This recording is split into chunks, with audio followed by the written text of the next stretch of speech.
कहानी एक जंग की नहीं है। ये कहानी है एक सफ़र की, एक ऐसे आदमी की जो जंग जीत चुका था लेकिन किस्मत से हारने वाला था।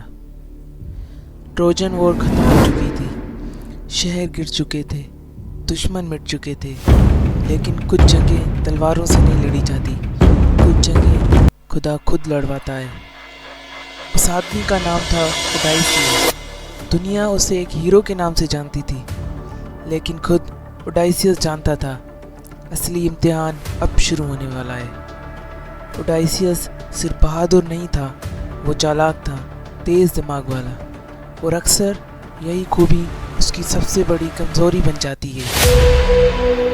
उसे नहीं पता था कि एक गलती उसके सफ़र को 10 सालों का अज़ाब बना देगी और खुदा को उसका दुश्मन। वो गलती उसी दिन से सफ़र ने अपना रुख बदल लिया। हर लहर एक इम्तिहान बन गई और हर नया किनारा एक नए खतरे का वादा। समुंदर के सफ़र में ओडाइसियस और उसके साथी एक अजीब ज़मीन पर पहुंचते हैं। यहाँ के लोग आम इंसान जैसे नहीं थे, ये थे साइक्लोप्स का इलाका। ऐसे दरिंदे जिनके लिए मेहमान और शिकार में कोई फर्क नहीं। गार के अंदर अंधेरा था और फिर ज़मीन कांप उठी। एक आंख वाला दरिंदा, पॉलीफीमस, पोसाइडन का बेटा। पॉलीफीमस ने उनमें से 2 आदमियों को जिंदा खा लिया। यहाँ ताकत काम नहीं आने वाली थी। ओडाइसियस ने दिमाग का इस्तेमाल किया। उसने अपना नाम बताया, नोबॉडी। रात के अंधेरे में जब पॉलीफीमस सो गया, उन्होंने गर्म लोहे से उसकी आंख फोड़ दी। गार चीखों से भर गया। साइक्लोप ने बाकी साइक्लोप्स को बुलाया। कौन तुम्हें नुकसान पहुंचा रहा है? नोबॉडी। और कोई मदद नहीं आई। वो बच गए थे, लेकिन ओडाइसियस चुप नहीं रह सका। उसने चीख कर कहा, मैं हूँ ओडाइसियस, इथाका का राजा। ये गलती थी। पॉलीफीमस ने अपने बाप से दुआ मांगी, समुंदर के खुदा पोसाइडन, या तो इस आदमी को घर ना पहुंचने दे, या अगर पहुंच जाए तो सब कुछ खो चुका हो। ओडाइसियस ने दरिंदे को नहीं चढ़ाया, उसने एक बाप को चोट पहुंचाई, और जब उसने अपना नाम पुकारा, ये जीत नहीं थी, ये घमंड था, और घमंड खुदा कभी माफ़ नहीं करते। उस दिन से ये सफ़र घर वापस जाने का नहीं रहा, ये खुदाओं से बचने का सफ़र बन गया।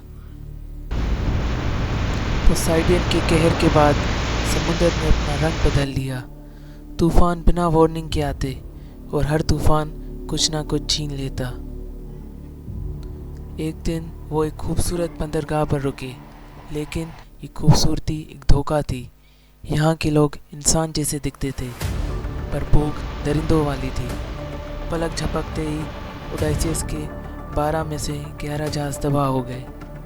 सिर्फ एक जहाज़ बचा था, और थके हुए आदमी एक और आइलैंड पर पहुँचे। इसका नाम था सर्क। उसने उन्हें खाना दिया मुस्कुराहट के साथ, और फिर आदमी जानवर बन गए। इस बार भी सिर्फ अकल ने जान बचाई। सर्क ने चेतावनी दी, अगर घर वापस जाना है तो तुम्हें मुर्दों से गुजर कर जाना होगा। ओडाइसियस जिंदा लोगों के बीच इकलौता था जो मौत के शहर में उतरा। आगे थे सबसे खूबसूरत खतरा, सायरन्स। उनकी आवाज़ सच बोलती थी, और सच हर किसी के लिए नहीं होता। ओडाइसियस ने अपने कामों में मुंह भरी और खुद को मस्तूल से बांध लिया। वो चीखता रहा, पर जहाज़ चलता रहा। आखिरी इम्तिहान, एक तरफ करब्टस जो समुद्र को निकल जाती, दूसरी तरफ स्काइला जो जिंदा लोग चुनती। ओडाइसियस ने फैसला किया, चंद लोगों की कुर्बानी सबको बचाने के लिए। इस सफ़र में जीतना सिर्फ जिंदा रहना था, और हर जीत ओडाइसियस को थोड़ा और तोड़ रही थी। आखिरी तूफान के बाद ओडाइसियस समुद्र में अकेला बह रहा था। न जहाज़, न साथी, सिर्फ सांस और यादें। फिर एक आइलैंड, इतना खूबसूरत कि लगता था जैसे दर जहाँ आ ही नहीं सकता। उस आइलैंड पर रहती थी कैलिप्सो, ना पूरी खुदा ना पूरी इंसान। उसने ओडाइसियस को बचाया, उससे प्यार किया और फिर उसे छोड़ने से इनकार कर दिया। दिन गुजरते गए, साल गुजरते गए, 7 साल। कैलिप्सो ने उसे वो चीज़ ऑफ़र की जिसके लिए इंसान खुदाओं से भी लड़ जाता है। अमर होने का वादा, कभी बूढ़ा ना होने का वादा, कभी मरने का खौफ नहीं। लेकिन हर शाम ओडाइसियस समुंदर के किनारे बैठता और घर को याद करता। एक ऐसी जगह जहाँ उसे कोई पूछता नहीं था, बस इंतज़ार करता था। आखिरकार खुदाओं को भी रहमत आई। ज़्यूस का हुक्म आया, ओडाइसियस को जाने दो। कैलिप्सो ने मुस्कुराते हुए उसे आज़ाद किया, पर उस मुस्कुराहट में खुदा की तन्हाई थी। 7 सालों बाद ओडाइसियस फिर समुद्र पार था, वही आदमी, मगर बिल्कुल वो नहीं। जब ओडाइसियस इथाका पहुंचा तो उसने अपना घर पहचाना, लेकिन घर ने उसे नहीं पहचाना। उसकी गड्डी पर दूसरे बैठे थे, उसकी बीवी पर नज़र रखी जा रही थी और उसका नाम एक कहानी बन चुका था। खुदाओं की मदद से ओडाइसियस ने अपनी शक्ल बदली। राजा अब एक भिखारी था और भिखारी सब कुछ देख सकता था।